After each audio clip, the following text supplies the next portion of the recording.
মা ফোন করলো বুঝলে। ধরো।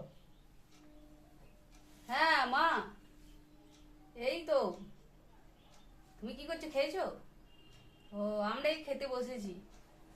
আজকে রান্না হয়েছে হয়েছে ওই তোমার ইলিশ মাছের পাতুরি, তারপরে হয়েছে এঁচোড় চিংড়ি, আর হয়েছে তারপরে ওই মাংস ছিল কালকেকার, এই দিয়ে আজকে রান্না বান্না হয়েছে। মা তাহলে এখন রাখছি, হ্যাঁ খেয়ে নি। ঠিক আছে। কি গো, তুই শুধু শাক দিয়ে ভাত খাচ্ছ আর মাকে মিথ্যা কথা বললে?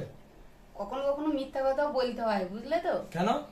কারণ এই যে মাকে যদি বলি শাক দিয়ে ভাত খাচ্ছি, তাহলে মা তো কষ্ট পাবে যে আমার মেয়েটা শাক দিয়ে ভাত খাচ্ছে। এবার ও। কি বলতো, এবার মা তখন এই আমি যে এত কিছু বললাম, মা অনেক খুশি হবে। আর মন্দিরের প্রসাদ শসা হোক আর মন্ডাই হোক, সেটা অমৃতের মতো। এটা আমার মন্দিরের প্রসাদ, বুঝলে। তাই আমার সংসারে যেটা হয়েছে এটাই অনেক ভালো। সত্যি গো, তোমার মতো চিন্তা ভাবনা খুব কম মানুষেরই আছে। না, খেয়ে নাও।